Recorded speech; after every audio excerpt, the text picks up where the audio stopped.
인사를 할 수 없다 그 말씀을 드리는 겁니다. 네, 제가 그 정교조의 교사님들의 의구심을 대신해서 한번 질문 드려봤습니다. 자, 그러면 시청자분들께서도 많은 궁금점이 있는지 댓글 보내주셨는데요. 시청자 댓글 한번 확인하고 주실 말씀 있으면 듣도록 하겠습니다. 광주에 사는 고등학생이 전남권 학교로 배정받을 수도 있는 건가요? 그렇다면 통학은 어떻게 하나요? 이런 질문 주셨네요. 네, 제가 대답드리도록 하겠습니다. 교육감님 다 읽고 나서 그렇습니까? 네네 네네네. 그럴까요? 네네. 네, 통합이 되면 농어촌 학교 지원은 더 강화되나요? 행정통합이 교육의 질 향상에 실제로 어떤 방식으로 도움이 되는지 궁금합니다. 이런 의견도 주셨네요. 학생 수가 적은 데는 초중고를 하나로 묶어 통합학교로 운영하는데 초중고 교사 간 교차 지도도 허용된다고 들었습니다. 그러면 교육의 질이 떨어지지 않나요? 이런 질문도 주셨네요. 또 통합 후 신규 임용 교원에게도 광주 전남 간 교사 인사 교류 제도가 현행과 같이 적용되나요? 많은 의견들 주셨네요. 의견 주신 분들께 감사드리고요. 두 분 교육관님께서 뭐 하나하나 다 대답할 필요는 없고요. 좀 강조해서 말씀 주시고 싶은 게 있으시면 주시죠. 일단 먼저. 광주 네. 학생이 전남으로 가야 되느냐 이러한 질문에 대해서 제가 답하도록 그렇게 하겠습니다. 이미 저희들이 말씀 나누는 도중에 그 답이 나왔습니다. 네네. 일단 통합 학군과 관련해서 대도시 중심으로는 지금도 통합 학군을 운영하는 곳이 몇 군데 있습니다.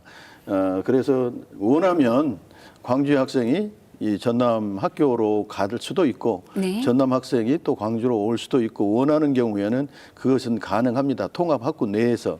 그러나 멀리 떨어져 있는 이러한 지역이 통합 학군으로 운영되어지는 경우는 없고요. 네. 현행 통합, 그러니까 현행 학군을 원칙으로 한다라고 되어 있기 때문에 그러한 일들은 당분간 벌어지지 않을 거고 통합교육감님이 어떤 정책을 펴느냐에 따라 일부 달라질 수는 있을 거다 이렇게 생각하고요. 네. 만약에 통합 학군을 운영한다면 통합은 어떻게 하는가?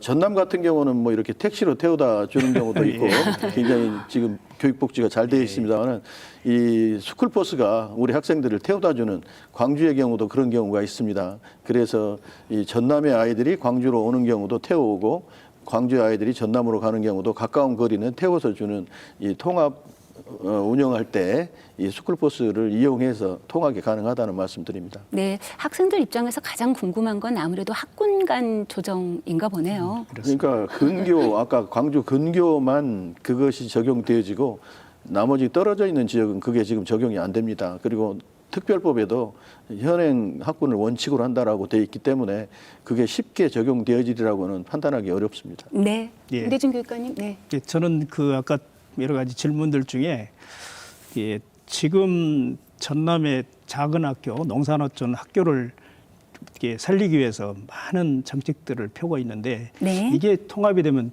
그게 좀 지원이 줄어들지 않느냐 하는 걱정의 질문이 있었어요. 네네.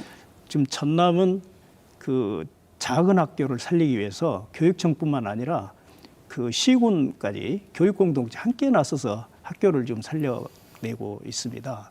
그런데 이번에 지금 특별법에 보면은 이러한 그 지역의 교육을 좀 법제화 살리기 위한 어떤 법제화를 만들어 가지고 그러니까 지역 교육 발전 협의회를 두도록 되어 있어요. 네네. 그렇게 되면 거기에 뭐 시장 군수, 교육장 또 여러 가지 그 지역의 그 교육 공동체 함께 해서 그 지역의 교육을 지역에서 함께 이뤄나가는.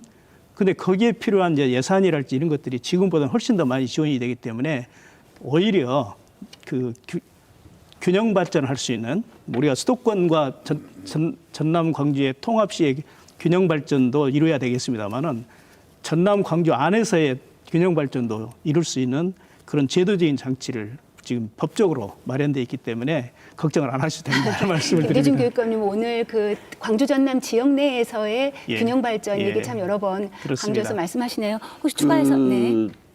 소규모 학교, 농어촌 학교의 지원에 대한 내용도 특별법에 들어 있습니다. 그렇습니다. 예, 그래서 교육 재정만 확충이 되어진다면 네. 저희가 흔히 이야기하지 않습니까? 그 소규모 학교일수록 도움이 필요한 학교일수록 더 적은 학교일수록 더 많이 지원해야 된다.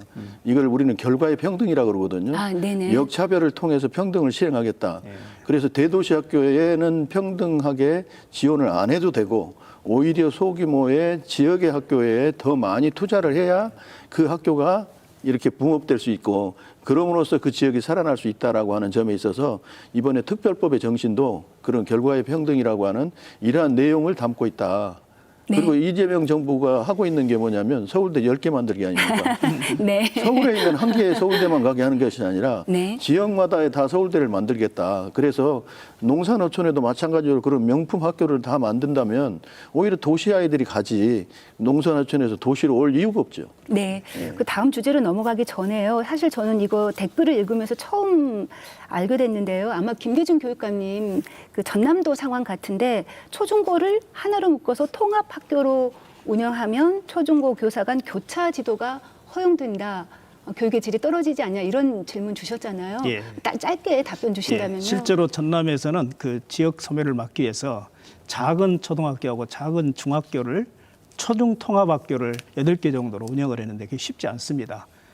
그 외형적으로는 통합을 했는데 초등학교 선생님이 중학교 학생들을 가르칠 수가 없고 네네. 중학교 선생님이 초등학교를 가르칠 수가 법적으로 안 되도록 되어 있어. 네네. 예, 그렇게 돼서 이게 효과를 못 보고 있어서 전남교육청에서는 자구책으로 초등교사 자격증과 중등교사 자격증을 같이 복수 자격증을 갖고 있는 분들을 모아서 네네. 하게 되면 훨씬 더 이 문제를 해결할 수 있다고 생각드는데 저희들 생각하면 이 특별법이 여러 가지 자율적인 교육과정이랄지 학교의 뭐 설립이랄지 이런 것들이 권한이 주어지기 때문에 필요하면은 초중 통합도 해서 그 지역 소멸을 막아내야 된다 이렇게 생각을 합니다. 네, 혹시 두 분께서 댓글 관련돼서 추가하실 말씀이 있으면 짧게 듣고 아니면 넘어갈까요? 아니, 그 부분에서 우리 대학에서 종합교육대학교의 측면에서 대학에서 같이 고민해보고 또 현재 그 중학교 교사들이나 초등학교 교사들이 심화 과정에 대해서 연수라든가 교육을 통해서 역량을 키워주는 그런 인적 인프라가 예산이 오게 되면 같이 예. 고민해볼 수 있다고 그러니까 예. 초등과 중등 교사 자격증을 동시에 갖고 계신 분들이 있습니다. 계시는군요. 예, 예, 있습니다. 아, 네. 그럼 다음 아마 주제로 네, 네, 지금 말씀. 아까 지금 전남 광주교육대가 네. 그런 이제 그 프로그램이 있어서 그걸 적극적으로 네. 활용할 생각입니다. 아, 네네. 그럼 다음 얘기로 조금 넘어가 볼까요? 백 실장님과 박 교수님께 여쭙겠는데요. 이제 좋은 기회 요인, 뭐 우리의 교육 수준이 얼마나 좋아질 것인가 이제 많은 얘기들 주셨는데 이제 그럼에도 불구하고 오늘 나온 얘기 이외에 조금 대안으로 이런 것들을 조금 더 통합 교육에서는 좀 신경 썼으면 좋겠다 싶은 게 있으시면 말씀 주시죠. 먼저 박 교수님. 학부모들이나 학생들은 진짜로 고민하는 게 사실은 진로입니다. 그리고 진로에 이어서 진학, 그리고 내가 어떤 전공, 어떤 계열을 선택할 것인가. 그리고 그 선택에 가장 중요한 게 취업을 고려한 거죠. 네네. 근데 무엇보다도 교육 통합의 최종적인 목적은 우리 지역에서 태어나서 실제적인 문제를 해결해보고 지역의 현안들을 해결해보고 그리고 역량을 키워서 이때 산업체에서 어떤 인재를 필요로 하는지 조사, 소통 이걸 통해서 정말로 아이들의 역량을 키워서 필요한 역량, AI 데이터 분석 역량, 융합적인 문제 해결 역량 이런 것들을 키워서 앞으로 우리 행정 통합이 이루어졌을 때 공공기관과 또 대기업들이 왔을 때 정말 자랑스럽게 우리가 키워낸 인재들을 취업시킬 수 있는 그런 교육 시스템을 구축하기 위해서 가장 선행되어야 될 게 저는 제가 생각할 때는 네. 초, 중, 고, 대 이렇게 연결되어 있잖아요. 네. 그게 진로, 진학, 취업의 사다리를 촘촘하게 계획을 세워야 된다고 생각합니다. 네, 말씀 주셨으니까 제가 이제 기회 삼아서 말씀드리면 저도 이제 대학에 있다 보니까 청년 유출 문제라든지 지역 균형 발전 굉장히 관심이 많습니다.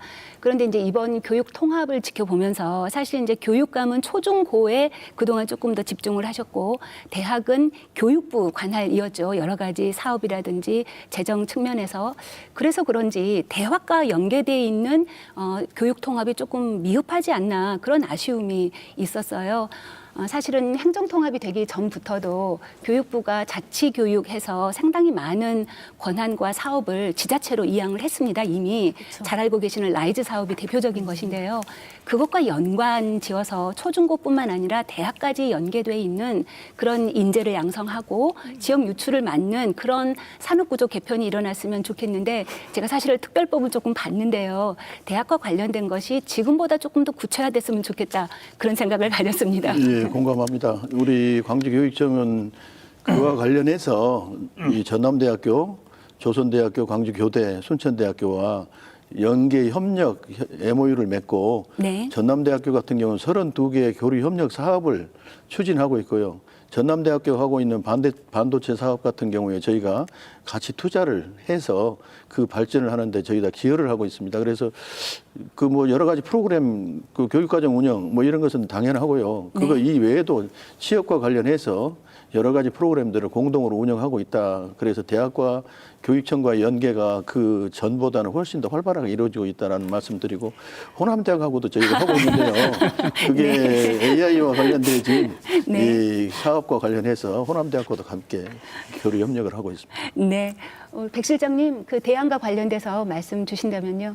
굉장히 지금 교육감님도 그렇고 교수님도 그렇고 많은 해결책들을 중심으로 좀 이야기를 하고 계시는데요. 네. 저는 이런 해결책들이 물론 여러 가지가 나올 수 있겠지만요. 그 지역을 가장 잘 아는 것은 또 그 지역에 오랫동안 있었던 선생님들 또 이런 부분들이 있잖아요. 이런 부분들이기 때문에 저는 이 자치와 이 통합교육감에게 주어질 권한을 어떻게 많이 나눠주느냐 이게 좀 중요하다고 봅니다. 네네. 권력이 위로 집중될수록 이제 현장은 통합교육감의 눈치를 볼 수밖에 없는 구조고 또 권력이 아까 이제 뭐 김대중 교육감님께서 수험에 가려고 뭐 승진하려고 간다는 얘기를 하셨는데 이런 형태로 두는 게 좀 맞나? 그렇기 때문에 지역에서 권한을 가지고 있는 교육장부터 그 다음에 평교사도 교장이 돼서 학교에서 이제 운영을 같이 행정적으로 할 수 있는 이런 내부형 공모제 이런 것들을 대폭 확대를 해서 네. 좀 그 지역의 전문가 물론 우리 교육감님들도 그렇고 교수님들도 그렇고 잘 이런 것들을 많이 대안을 제시할 수 있지만 가장 잘 아는 전문가들을 그 지역에 그 학교의 사람들이 같이 이렇게 가지고 갈 수 있는 이런 부분들이 있잖아요. 네. 근데 이런 부분들에 대해서 내부형 교정 공모제가 최근에 뭐 광주에서도 무력화된 일 이런 것들도 좀 있었는데 좀 이런 저는 이 교육 자치와 이런 권한들에 대해서 어느 정도까지 이 지역을 그 지역의